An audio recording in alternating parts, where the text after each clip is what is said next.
3, 2, 1, Jingle! Happy time has just begun. Brother, sister, smart, dumb, fun. yeah.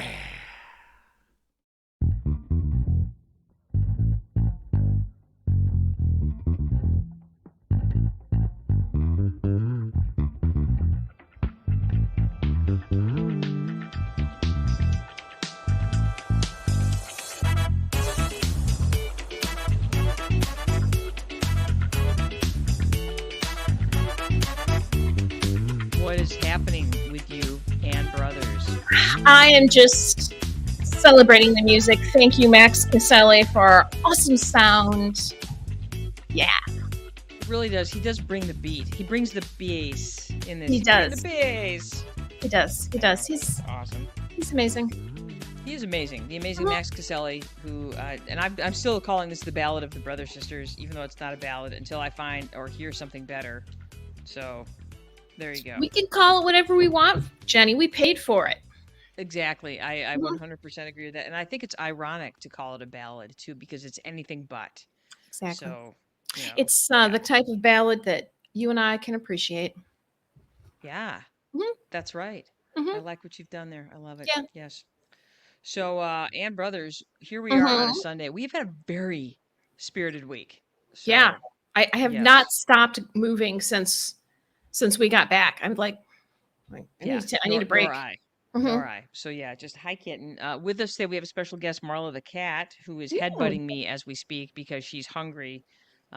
It is after 6, which is well past her dinner time, and it's been like 9 hours since she had breakfast. So, poor but baby. she's had plenty of crunchy food in the meantime. So, yes, if you hear a strange meowing in the background, it's because Marla the cat is with us, because that's what she does.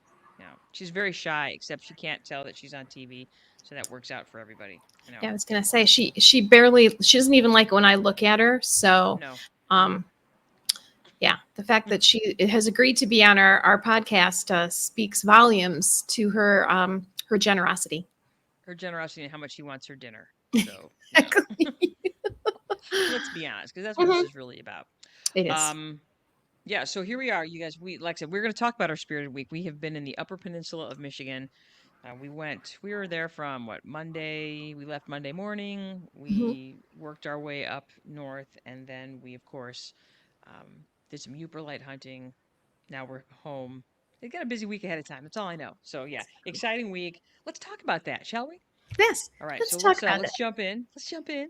I'm going to go ahead and drop this on the stage here. That's right, you guys. This is our second in our series of Yooperlites. This is part 2 of 2 on our Yooperlite hunting expedition, at least until next year, because we like to talk about this a lot because it's super fun and interesting. So there you go. Anne, would you like to welcome our listeners and give them the synopsis of who we are and what we are doing? I would be happy to. We are Anne and Janice Brothers, and our last name is Brothers, and we are sisters. It's that easy. Don't overthink it. We're in our 50s, Generation X, which means our parents, not in 1 million years, would have wasted, quote unquote, a weekend on travel sports. Yeah, Can you imagine Mike and Cynthia doing that? That's hilarious. No, especially Dad, because he worked all the time. He was always working. So, and it was kind of a rare thing that even when I played baseball, like I think about my summer nights playing baseball, it was rare that my parents made it to a game, or an entire, they might come for a couple of innings, either towards the end of the game or towards the beginning.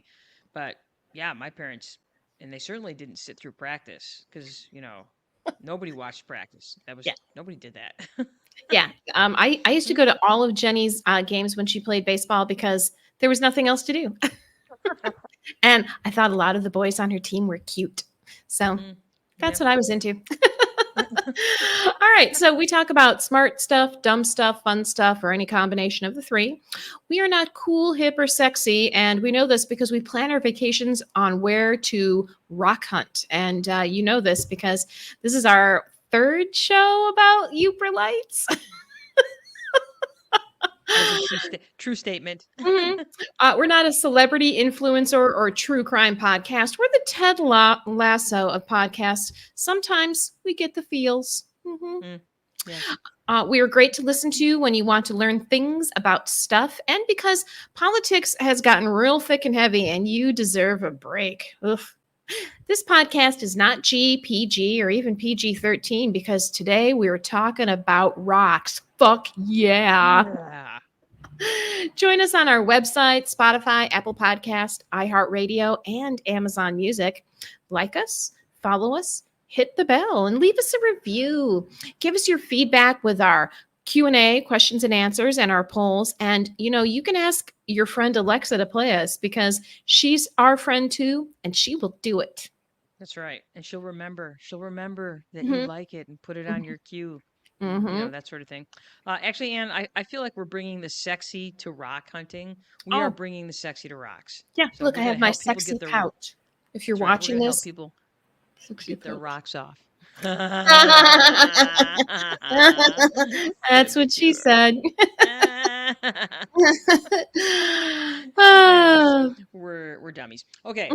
Yes. So all of those things that Anne said about us are true. So new listeners, old listeners, now you know. All right. Yes. Remember, you guys, it costs you nothing to support us. All you have to do is like us, subscribe. Spotify, YouTube, Instagram, Facebook, Apple Podcasts, iHeartRadio, Amazon Music, anywhere you get your podcasts, you have an opportunity to support us by just hitting that like button, hitting the bell, answering one of our poll questions, something where you're interacting in some way, shape, or form. You don't even have to listen to the show. If you're like, this sucks here, but I want to support my friends, you can like, subscribe, that sort of thing, because that counts too. It does. There you go. It does. It does. It does indeed. All right. Let's talk about the smart, dumb, fun stuff that happened this week. Anne, do you want to start us off, or do you want me to start I did. us off? I can. I would be happy to. I did something. Well, I did tons of fun stuff this week, but since we've already done a bunch of, pictures and other little shorts and reels and stuff on our Facebook page, I thought I would mention something that I think is a fun, and not just this one, but I think 5Ks are fun. It's not like I run the 5Ks, I walk 5Ks, but I think it's a great way to be social with friends without having to drink or eat. And you get a t-shirt. So Jenny and I did the Matawan Wild Cats Road and Trail 5K, and I did that with my sister, and it was super fun. We had a good time. We did not come in last. Thank you very much. We were like 15th from the last, maybe, but it was just fun. It's like we were outside, we were getting some exercise, we were talking. It was just a fun thing to do. And I've done 3. That's my third 5K. And my last 5K that I did with some people that I used to teach with. And we had a great time. And I just think that 5Ks, if you're looking for a fun way to spend some time with some people, you do not need to run. I'm talking about a 5K that you walk, not run, because running is not fun. But, you get kind of in a group, you're a little loud, you laugh a lot, and then you go do something fun afterwards too, like have a drink or eat something. Or go to brunch. That's what exactly. Yes. We have Nancy Garman with us. Hi, Nancy Garman. Speaking of Matawan, Nancy, the matron saint of Matawan, that's how I think of you. Newly retired, who is a fellow, just did some Yooperlite hunting last week or the week before. Nicely done, Nancy. You're an expert Yooper hunter, Yooperlite hunter right now. So glad to have you with us. And so, yay. That's awesome. Speaking of, so we did this yesterday. You and I, we did the Matawan Road and Trail 5K. Great work, Abby Dunning and all the volunteers that put that event together. Really great event. Nice course. Just very well done. Fun. Afterwards, we went to the Kalamazoo Farmers Market, which is my smart, dumb, fun thing. I think it's both smart and fun, personally. It's a really great farmers market. Kalamazoo built this market they've always had a farmers market, but this one, I don't know what year they opened this particular farmers market, but it was only within the last couple of years. It's over on Bank Street in Kalamazoo. It is a great space. It's not the biggest farmers market you'll ever see, but I just feel like for the bang for your buck, they do a great job. They've got a large variety of vendors. It's a great space. There's lots of parking available. And it's just a really great vibe as far as farmers markets go. Like you have said, Anne, you said you think it's better than the Ann Arbor Farmers Market. I would not disagree with you. It's just great. A lot of local merchants are there. All the good bakeries are there. Tons of great coffee. There's food trucks. There's the cheese people. I could go on and on. And like I said, there's clothing, there's, plants, there's flowers, there's literally, you can do a lot of Otto's Chicken is there.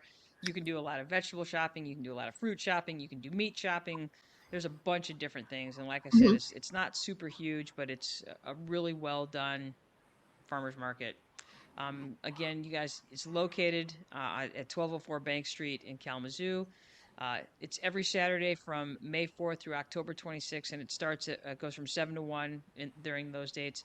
The times change a little bit. So from November 3rd to the 23rd, it's 8 to 1 on Saturdays. There's a Tuesday and Thursday mini markets from June 4th to October 10th from 8 to 1. So you have plenty of opportunity to get your shop on, and I highly recommend it because you're able to support a lot of local growers, and and vendors, and it's in terms of your carbon footprint. This is a great way to decrease your carbon footprint because you're not necessarily buying products that are having to be shipped halfway around the world um, in order to feed you. So think of it as a couple of different ways to do some good and get great. I've been, I got a bunch of vegetables and stuff yesterday, and the peaches I got were amazing. The cherries are amazing. The cucumbers are amazing. I forget what really good tomatoes taste like. So I've been enjoying the little mini tomatoes that I got yesterday. And again, you're just like, wow,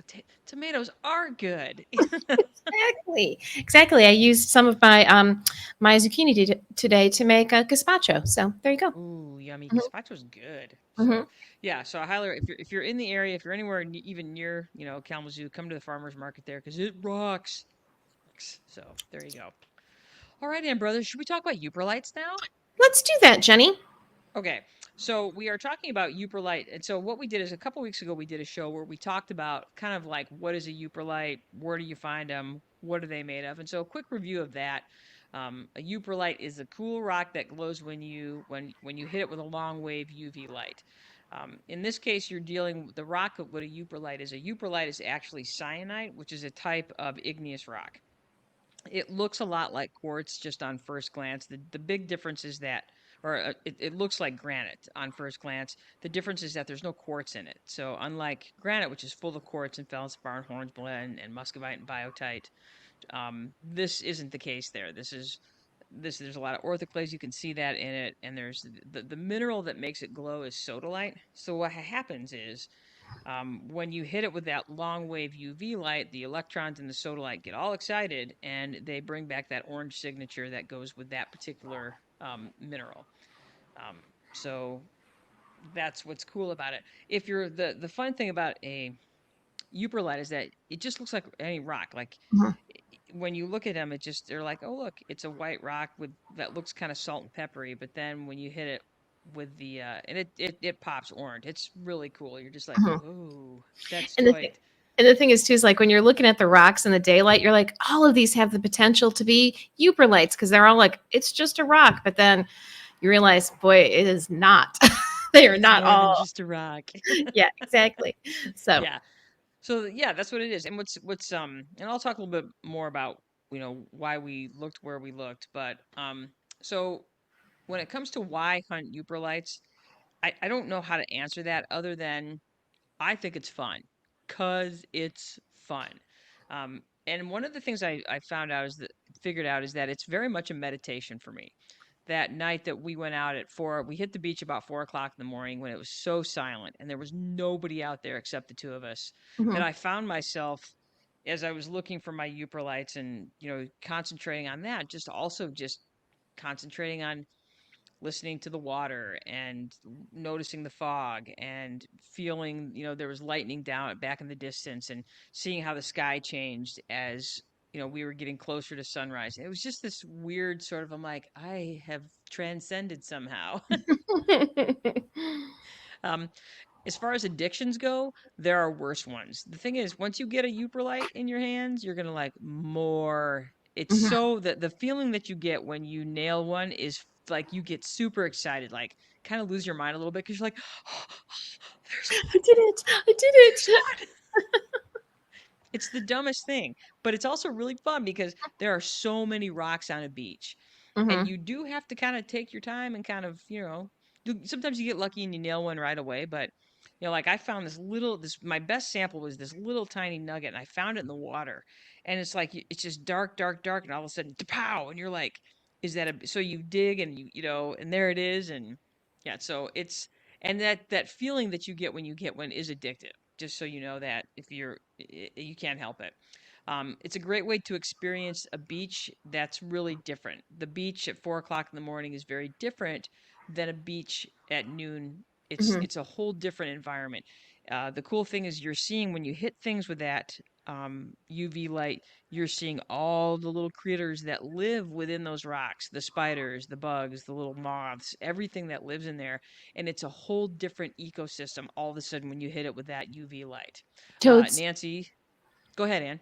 Oh, toads. You'll find toads. Toads. Yep.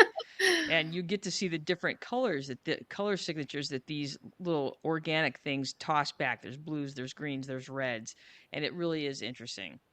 Um, Nancy Garman says it's very exciting. The next challenge is to determine what you do with them later, as they have to be shown in black light in order to appreciate them. That is very true. That's very true. One of the things that I have found myself doing is just kind of planting them all over my yard, so that you know I know they're there. And it's this, I'm like, so if people want to come practice, they can come practice in my yard. Actually, what I discovered, I have some like granite countertops in my bathroom, both of my bathrooms. My guest bathroom has Yooperlite in it. Dude. There you go. Yeah, it hones your powers of observation because there are lots of things. The thing is, when you are looking on the beach, there's lots of different UV signatures that come back at you, Mhm. so that you're observing different things and learning what looks like a Yooperlite, but isn't quite a Yooperlite because it's a feldspar, something like that. It forces you to be very aware of your surroundings. I know that may sound odd, but you're so it's easy to get locked in, but you have to kind of take a step back because you are on a beach in a hostile area in the middle of the night, and you do need to kind of keep it up and look around you. Mhm. Yeah, lots of white spiders. Yes, whites and blues. I think I saw 3 different colors of spiders. White, blue, and green are some of the spider signatures that I saw coming at me. There are some big fucking spiders on that beach, okay? Big fucking spiders. I didn't see really any spiders because the toads were around me and they were eating the spiders. So that's why it's a good thing to have Yeah, toads as your familiar. So yeah. Big ass spiders on that beach. Anyway, and I do not really like spiders, but Anyway, um, you can hunt in a lot of different places. Hence the name Yooperlite. Everybody, of course, is like, I can only hunt on a beach in the Upper Peninsula. That is untrue. Yooperlites can be found in any and all of the Great Lakes. They can be found apparently in my bathroom, and they can be found in the river rock. One of the best samples I found was in my front yard. So, yeah, they also can I be. found one too in Jenny's front yard. That's where I Yes. practiced. Yes. So if you have river rocker in your front yard, take your UV light out there and go see what you see. Yeah, you Mhm. never know. Yeah. You'd Yeah, be and I very did. I surprised. lost my shit when I found the one in my front yard because that was the first one I found. I was outside testing my light and I found the one near one of the shrub in my front yard, and I lost my shit for about 60 seconds. I was very excited. Mhm. Anyway, all right. So where we hunted and why? We chose the Upper Peninsula of Michigan because I love the Upper Peninsula, and there's there you do have I would say a little bit higher chance of finding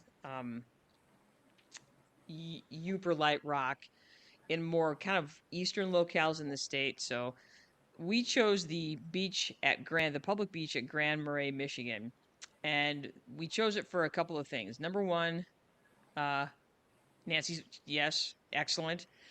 We chose that beach because we're familiar with it. Number one. Number two, it's a small beach with a low degree of losing your car. Uh, it's a flat beach with nothing to climb. We did some Yooperlite hunting on the rocky beach that is just south of Marquette, and that is treacherous and not a great hunting area. Once you start going west of Munising, Michigan, the beach is really based on the way the glaciers moved Canadian Shield rock. It's mostly the way that area around Marquette kind of curves. You get a lot of sandy beach there, not a ton of rock. So that rock gets deposited in like Munising, Grand Marais. what is it, Whitefish Point. Those are the areas that are probably some of the best places to go and look. But like I said, we chose Grand Marais because we've been to that beach before. It's easy to access. It's a great beach for hunting. It depends on how much you want to be around people, that sort of thing. All right, next question. The equipment that we used. And do you want to talk about that one a little bit? Sure. Yooperlite's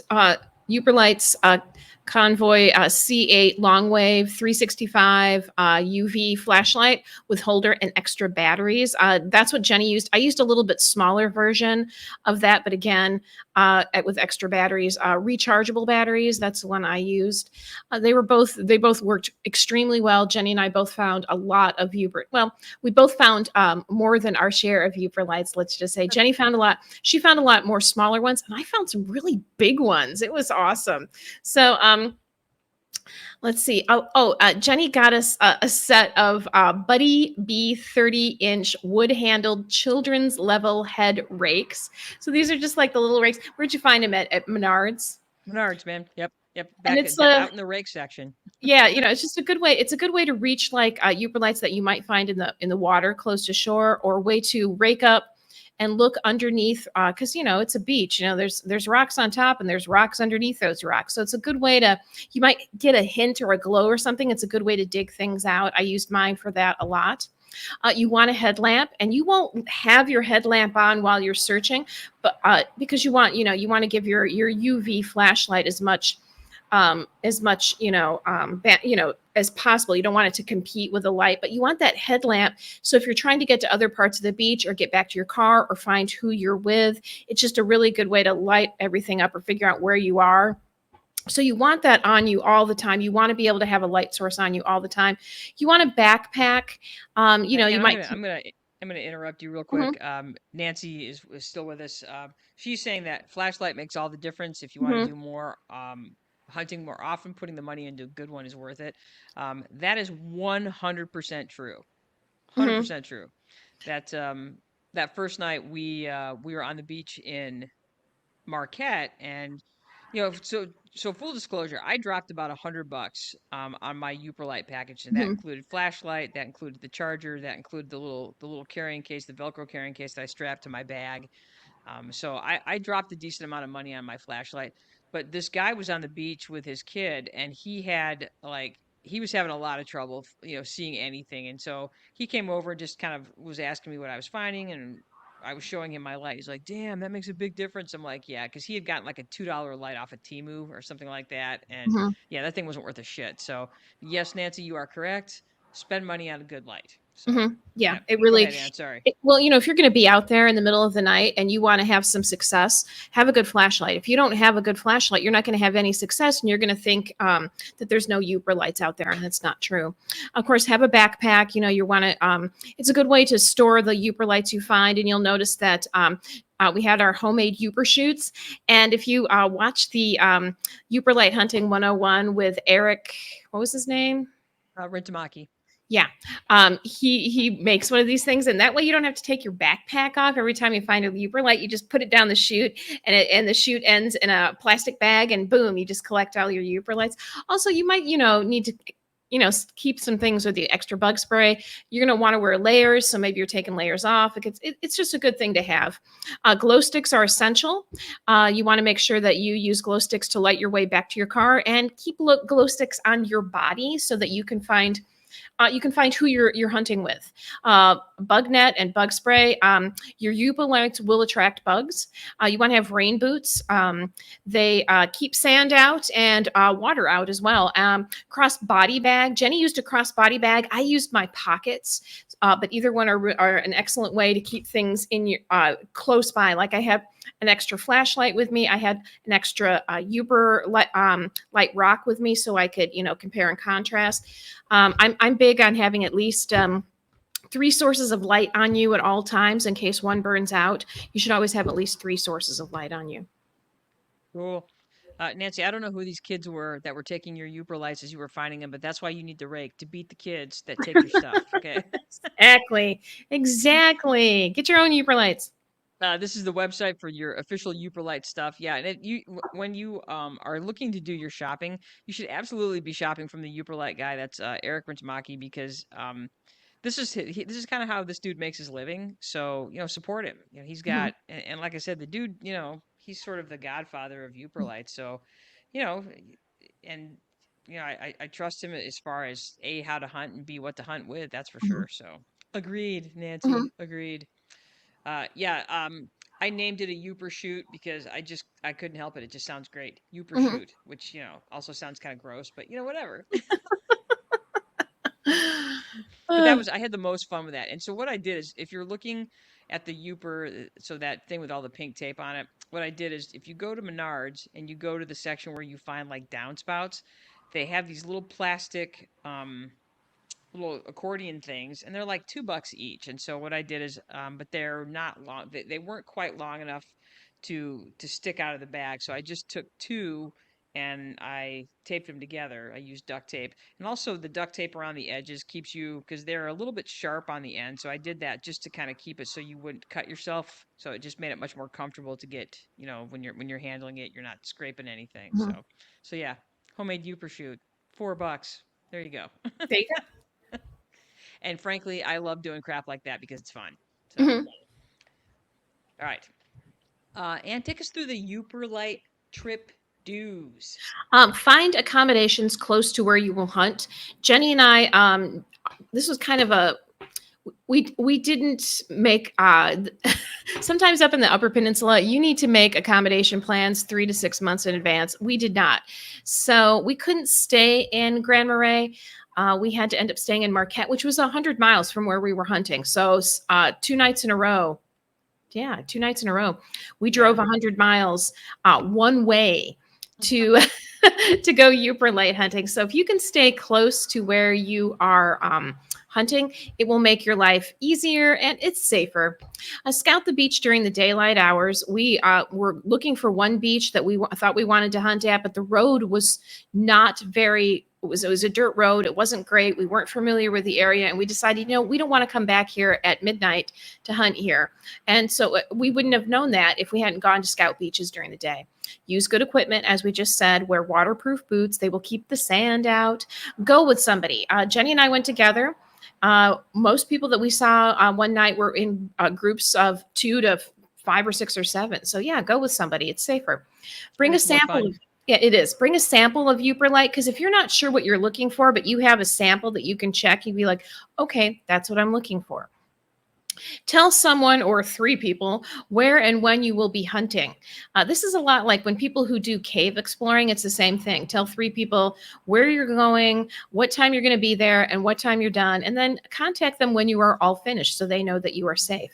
Check the weather more than once, especially if you're on one of the Great Lakes. Weather can change very quickly. Jenny and I were on our second night when we were in Grand Marais, our first night in Grand Marais, but our second night hunting.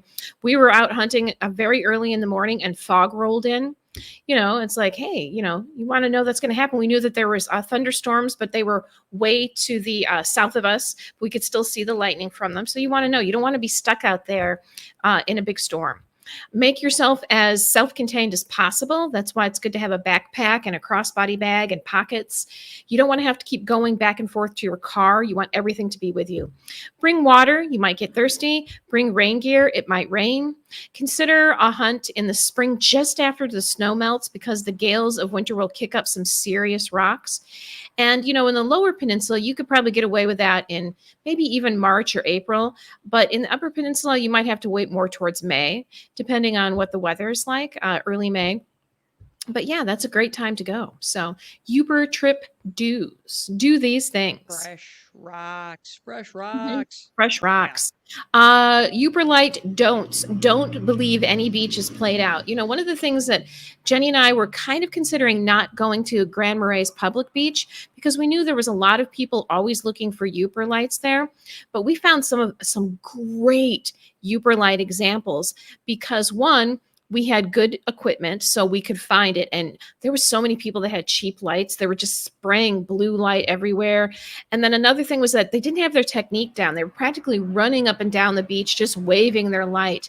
So of course they weren't finding anything. They didn't have a good light. They didn't have good technique. But Jenny and I were finding rocks right and left. There were people around us who could not find, people like within 20 feet of us who were not finding anything. And Jenny and I were finding stuff right and left because we had good technique and we had good equipment. So never believe a beach is played out just because it's popular.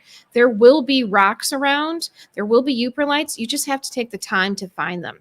Don't wear flip-flops or sandals. On our first night when we were in Marquette, the guy that was there near us with his kid was wearing flip-flops. We were on a beach that had, it was on a slope. Oh man, you were just begging to like fall down that slope and skin everything up. And one of the things that saved us was, one, we weren't afraid to travel on our butts, and two, we had good shoes, so they had grip. I was watching this guy slide all over the place. The chance of cutting his feet was pretty high. That's another thing, is like, there's glass on the beach sometimes. There's sharp things. So you want to make sure you protect your feet, because if you hurt your feet, you're going to have a hard time getting back to your car. And of course, don't be a dick on the beach. And this counts for any time on the beach. If somebody else is hunting in a place, don't hunt that place. Don't be near them hunting. They've got their area. If somebody is, you don't want to be too loud. You don't want to be obnoxious. You don't want to have your dog around. Your dog isn't going to be enjoying this activity. So just be courteous. What do you want? What kind of experience do you want to have? And try to make sure that you help provide that experience to other people. So these are things you don't want to do. Good job, Ann. Mm-hmm. Good job.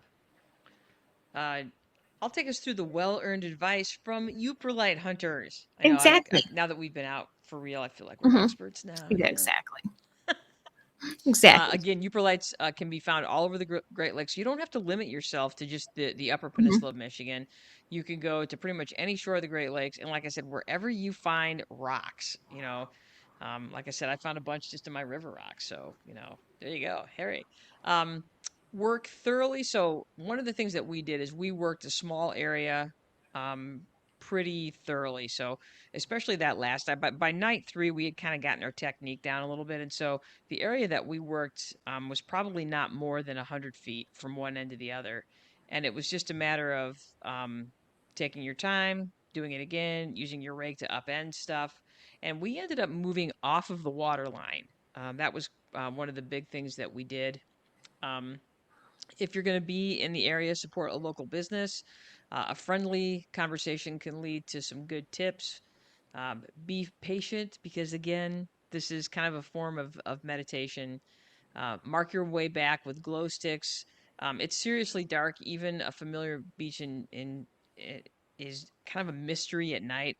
And we've kind of, you don't think it is, but it is, because, again, we don't really experience true dark on a daily basis. True dark is something that we experience kind of rarely, and so you don't realize that, and you think and the thing about a light is that a light is not as powerful as you think it's going to be when it's genuinely dark out. So just keep those things in mind.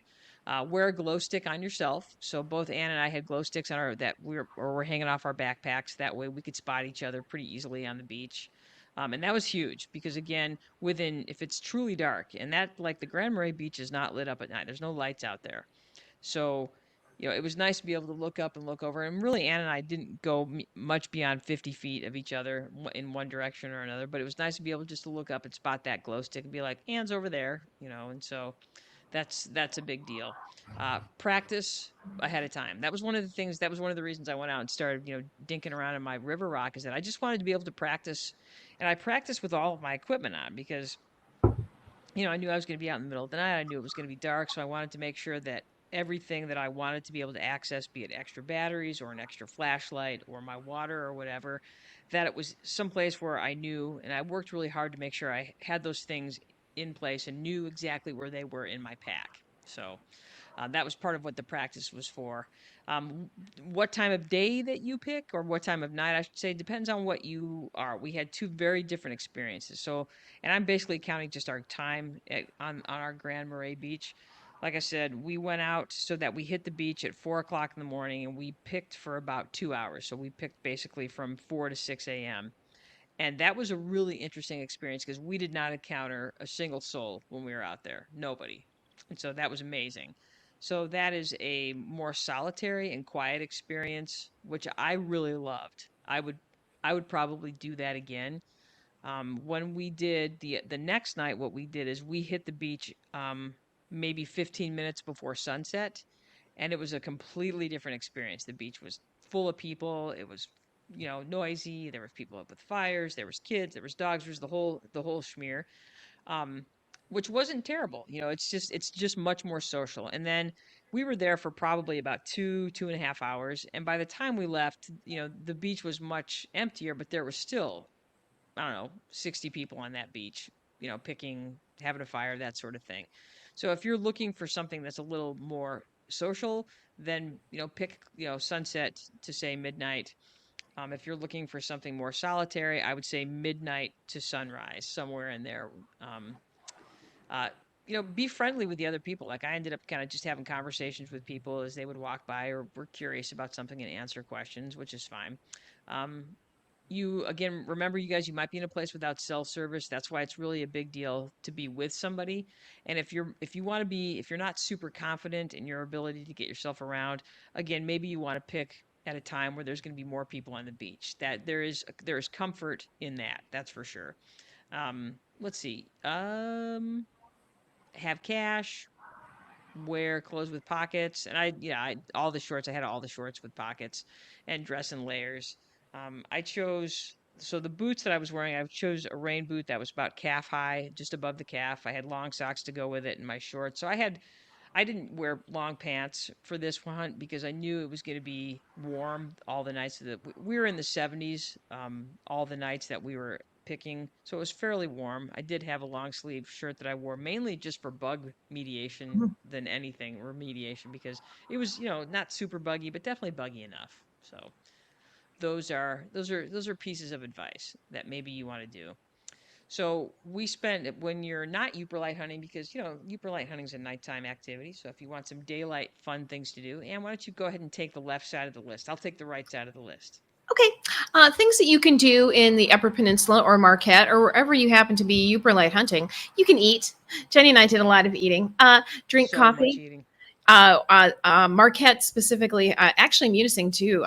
They have some great coffee places. And Marquette's a university town, so there's like on 3rd Street there was like 5 coffee places where you can sit and just chill.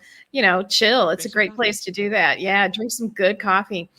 You can drink beer or have cocktails. Marquette has, let's see, they have Ordoc, which is a brew pub. They have Black Rock, which is a brew pub. They have Barrel and Beam, which is a brew pub. It's a tap room. I think all 3 of those are actually tap rooms. They're not technically pubs. The Veerling is a brew pub. So that's like 4 places right there where you can go get some beer, or you can have cocktails, cocktails, mocktails if you don't want to, have too much liquor. You can sit out places and look at the lake while you drink some beautiful drinks. You can go for walks, hikes. Marquette has a beautiful trail system, a trail that runs right along Lake Superior. It is gorgeous, bike friendly, walk friendly, run friendly. A number of these small towns, and including Marquette, have great farmers markets. You can bike, you can rent a bike. You don't even have to take your bike. You can rent a bike. You can bike on the trail. You can do extreme biking and bike up, Sugarloaf Mountain. There's lots of fun shopping, if you want to get your shop on and get yourself some souvenirs. Spend time on the beach. Marquette has some gorgeous sandy beaches. Munising, not Munising, actually, I'm trying to think, it's just before you get to the National Lakeshore. They have a nice sandy beach. Grand Marais, of course, has a sandy beach. Whitefish Bay has a beautiful beach. So there's lots of gorgeous beaches there if you want to spend some beach time. The Great Lakes Shipwreck Museum at Whitefish Point, Jenny and I have been there, which is also supposed to be a very good Yooperlite hunting area. We didn't get all the way. That was a lot farther away from where we were staying, so we didn't stay there. But we didn't go there to Yooperlite hunt, but the museum is amazing. And that's just a gorgeous area. They also have a lot of birding that you can do there. Hike so many great trails. I mean, you could just just go to the National Lake Shore, and it's all trails. It's all beautiful trails. You can kayak or paddleboard, but check the weather and the lake conditions ahead of time. And if you're going to kayak or paddleboard, you want to stay close to shore. Some people make the mistake of going too far out, and they keep the Coast Guard busy trying to rescue people because, those little plastic kayaks that you get at sporting goods stores, not a great thing to have on the Lake Superior. You want one that's specifically like actually a sea kayak. So honestly, from a person who's seen people have to get rescued off a plastic kayak, man, if you don't have a sea kayak and know how to use it, just stay off the Great Lakes, any of the Great Lakes, because all you're going to do is make the Coast Guard's job a lot more difficult. So, but you can do it. Somebody will rent you the equipment. I'm just giving you a friendly warning. Amber French is with us. Amber, I don't know what brat means. I'm not that cool. I'm not that cool, but I'm glad to hear it is. I understand it's a good thing. Okay, good. So yeah, Amber, if you're still with us, tell me what that means, please and thank you. Okay, good. Exactly. It's like what they're calling Kamala. She's brat. She's brat. And that's a good thing, apparently. It's a good thing, but I don't know what's good about it. So I don't know what it means. So enlighten us. I need context, please. I need a young millennial or Generation Z to help me. Help me, millennials. You're my only hope. Okay. Exactly. All right, Jenny, please continue. Other things that you can do between huntings of Yooperlites, you can take a nap. We did some seriously hard napping, especially the turnaround where we did because we were up and out the door at like 2 a.m. to get to our 4 a.m.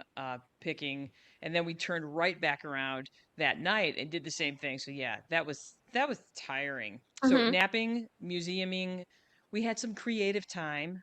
You can, like I said, spread your local tourist dollars. We went to that one cool bookstore. What's the name of that bookstore? Oh, it's called Snowbound. Snowbound. Okay, yeah, Snowbound Books. Watch for big ships. Eat ice cream. And not just any ice cream. You can have hot fudge ice cream cake at one of the few remaining big boys in the state of Michigan. And the nice girl who you give extra tip money to will bring you extra hot fudge and it's great. I forgot how much. And you know what? We were both thinking as we went to Big Boy to have hot fudge ice cream cake that maybe it would be skimpy because, everything's skimpy now because of, what do they call it? Shrinkflation. But no, it is just as PHAT, pretty hot and tempting as it has always been. It was amazing. One of the highlights for me because it was so good. It was, I was like, I couldn't remember the last time I went to a Big Boy and got a hot fudge ice cream cake because I thought it would always be there. But it turns out now all the Big Boys are closing. I was like, oh my gosh, I don't even remember the last time I had it. So Jenny and I specifically, I'm like, Jenny, that Big Boy is still open. So we got hot fudge ice cream cake. And I'm like, it may be the last hot fudge ice cream cake I ever get because I'm not getting any younger. But I was like, this is the perfect one to remember. So I will always remember this hot fudge ice cream cake from the Big Boy. Yeah, if that's my last one, I'm going to be okay with that. Yeah. All right. So here we go. Amber, thank you. Here is AI Google's definition of brat. Brat summer is a Gen Z phrase that originated from the pop star Charli XCX's album Brat and encourages people to embrace themselves and their imperfections while enjoying life. The term can have multiple meanings, but it generally involves being bold, taking risks, and having fun despite struggles. Brat. Amber French, you're our go-to millennial now. In fact, you are absolutely our millennial expert moving forward. You and Adam are our millennial experts. Yes. Thank you. Yes. Okay. Yes. Nancy's with us. The Brat Summer movement encourages being bold, taking risks, embracing. Yes. The core focus spread is edgy, imperfect, and confident, as opposed to polished, poised, and clean cut. Well, I don't know which one because I feel like I'm all of that. I'm clean cut and poised, and I'm also imperfect and confident. Okay, clean cut. That's a stretch. I know, but I just because I have short hair and I shaved my legs that one time. Okay.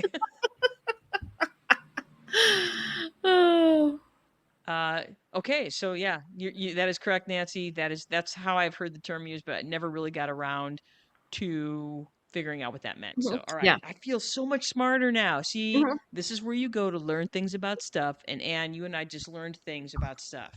We sure did. We sure did. Now I can use doing this. Now I can use the term brat with confidence. Everything is brat now.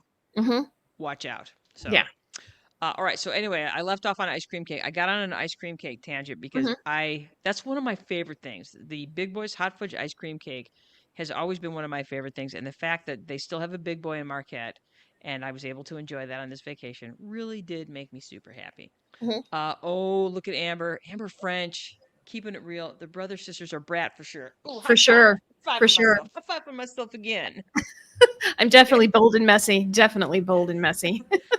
I will embrace my imperfections. The few that there are. All right, sorry.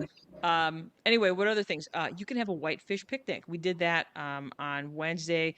There's a whitefish vendor right there right next to the lake trail. We got whitefish, and it was good. So It was delicious. whitefish. The fries that came up with were amazing.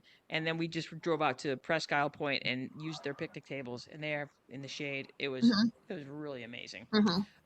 Again, Presque Isle and the Black Rocks are super fun, even though it was almost impossible. There were so many people out there last week. Everybody was black rocking. I get it. It's awesome. Picture Rock National Lakeshores in the UP, Tequanimon Falls, Pine Stub Junction, which we made fun of it a little bit, Ann, but I got to tell you, that place is tight. It was tight. I was like, that place was, Jenny and I stopped there and it was like, they have a lot of great beer on tap. They have a very solid, small bar, but solid. Very solid. And the food was good. They only take cash though. That's why I said, make sure you have cash because it's not unusual in Marquette to find places that are cash only. So make sure you have cash. But yeah, it was great. We had been driving a long time and it was like, they had the coldest beer around and they did because there was no other beer around. Thank you, Sam Adamsberger. Excellent point. And so it was great. I loved it. Our waitress was like on the ball. So it's one of those types of waitresses that has everything you need already before you ask. So yeah, it was great. I loved it. Great experience. Well, so because here's the thing, Eric Rintamaki actually has Yooperlite tours that he runs. They're expensive. They're $300 a pop. And what he does is he meets you at Pine Stump Junction. You get, for your $300, you get a free dinner from anything on the menu there at the little restaurant, which is good because honestly, I think the food there was quite tasty, and they have a lovely menu. And then he takes you in a side-by-side out to the beach, and you do a 4-hour hunting with him.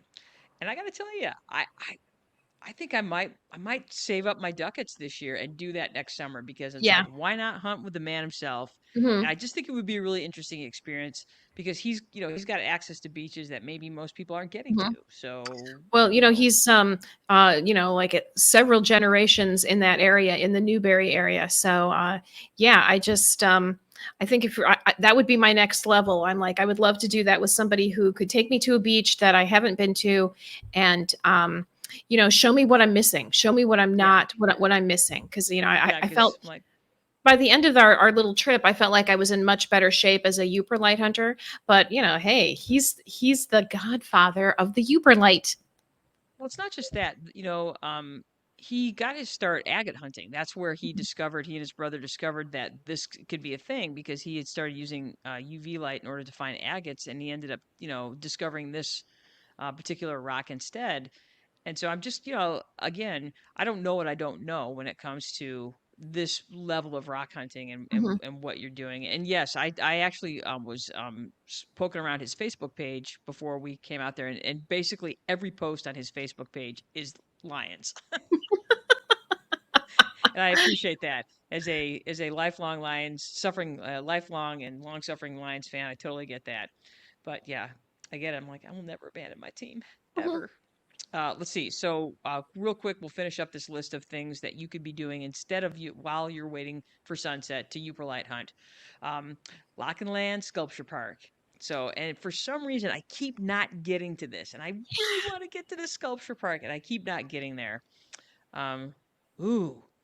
Really, Nancy? He thinks he also found a new type of rock that he wants to call green lightning. Take me there. Take me there. No kidding. Yeah, that's tight. I went to hunt that. Yeah, sorry, I'm obsessed. Sorry, now I'm having a meltdown. Okay, sorry. My bad. All right. So yeah, these are all things that you could be doing if you're not Yooperlite hunting or while you're taking a break. Nancy says we visited with him and he showed us. Very cool. That's awesome. So yeah, that would be something that I would be super interested in doing more, getting to know him. and just actually, Ann, we should probably get him on the show. So Oh my gosh, Jenny Brothers, we totally should. just saying. Just saying. Not saying. Just saying. But I'm just saying. Right on.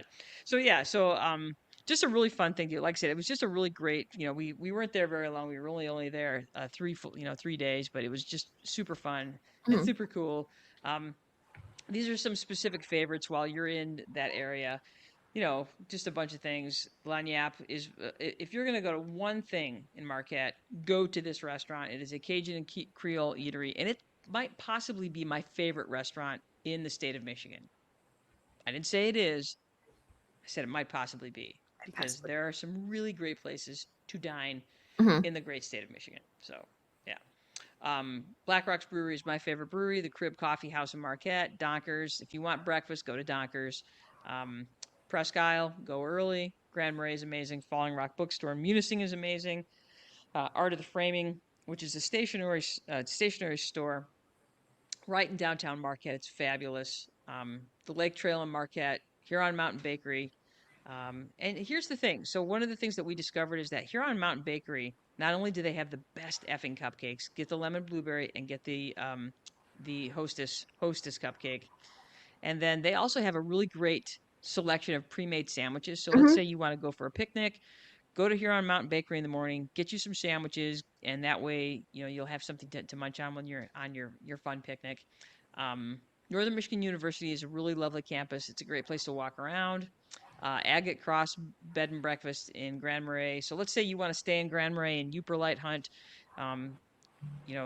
Call the Agate Cross Bed and Breakfast in Grand Marais. Stay there. Jamie and crap. I can't think of her name. Was it Shelly? Was it Michelle? Jamie and Michelle? I think it's Jamie and Michelle. Now I feel bad because I can't remember. Yeah. Lovely hosts, great accommodations, wonderful breakfast. The Nestle Down Bed and Breakfast in Marquette. I have not stayed there, but I understand it's really great. Yeah, and they have a sauna. They have a sauna. Yes. We stayed at the Days Inn in Marquette, which is honestly, for the money, it ain't bad. It's one of the I was gonna say it's clean. Yeah. We had it was clean. We were able to watch Olympicing, and it was it's a nice place. They have a full continental breakfast with waffles. If you want to stay in the hotel, and they have a pool. There you go. Yes. And it's dog friendly. It's pet friendly. That's another thing. Pet friendly. Yeah. So as far as it's this time of year, accommodations are all expensive, but the Days Inn was the most reasonably priced of the places that were available, and like I said, not bad. So yeah, nothing fancy, but certainly enough for what we were there for. So good job, Days Inn. We appreciate you. Yeah. All right. I think that's it, Ann. I think we talked about all the stuff. I think we did too. We did. We did too. Well done, everybody. Thank you for spending nearly an hour with us learning things about stuff. In this case, we're learning about what you should know when you go Yooperlite hunting, or some of the things you should go when you go Yooperlite hunting. Have some fun with it.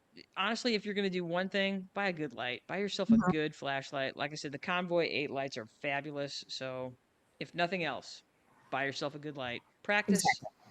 And yeah. So thank you for spending the hour with us.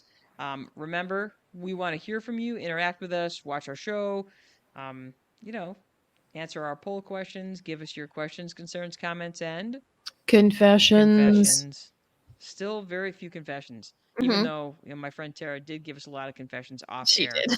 She did. And they were amazing. There's some doozies. Indeed.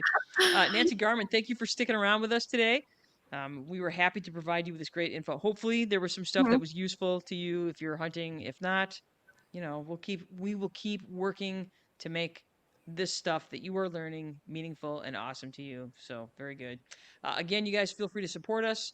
Like, subscribe, follow, leave us a review, hit that bell, Spotify, YouTube, Instagram, Facebook, Apple Podcasts, iHeartRadio, Amazon Music. We want to hear from you. Share us. Tell the people in your lives. Go through each of your Facebook contacts and say, you should be following the Brother Sisters. And that's all they got to do. They don't have to do anything. Again, they don't even have to listen to us, though they should, because we're amazeballs. We're brats, Jenny. We're brats. Yeah, way to bring it. Way to circle it up and bring it home, man, brothers. I was trying, man. I'm trying. Nicely done. All right. please join us next week. We're going to have an encore. We did a Julia Child episode a couple summers ago.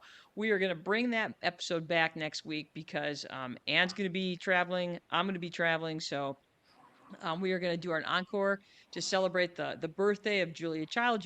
Julia Child's birthday is August 15th.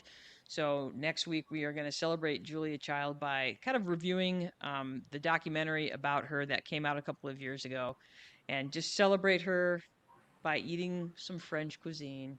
Mm. Ooh, we could Yay. also we could technically kill two birds with one stone, Anne, because we're celebrating French cuisine for Julia Child and the Paris Olympics. See, there you go. Yeah, there you go. Right. I'm gonna have a crepe. Yay! Oh, good. I know, right? I might have. What will I have? Let's see. Ooh, you know what? Joe and I, we're gonna go to Meritage in St. Paul and eat French cuisine. Jenny Brothers. That's what we're doing. I don't know why you wouldn't. I know, right? So that means I'm going to probably end up having far too much butter and probably some mussels and frites. Or some steak frites. Ooh, maybe I'll do that too. Made mussels and frites. Ooh, that sounds so good. Yummy. Sorry, I just got super happy. All right. So anyway, so that's what we're doing next week. Encore presentation of our show on Julia Child because she's the best. And so I'm Janice Brothers. This is my sister. And brothers. That's right. And we want you to go out and oops, we got to do that. I forgot I keep forgetting to put the music in. There it is. There it is. Can you still hear me? I can still hear you, Jenny Brothers. Okay, so that's sweet. So anyway, we want you to get out there, folks. Do something smart. Do something dumb. Do something fun. We are out of here. Bye. Bye, everybody.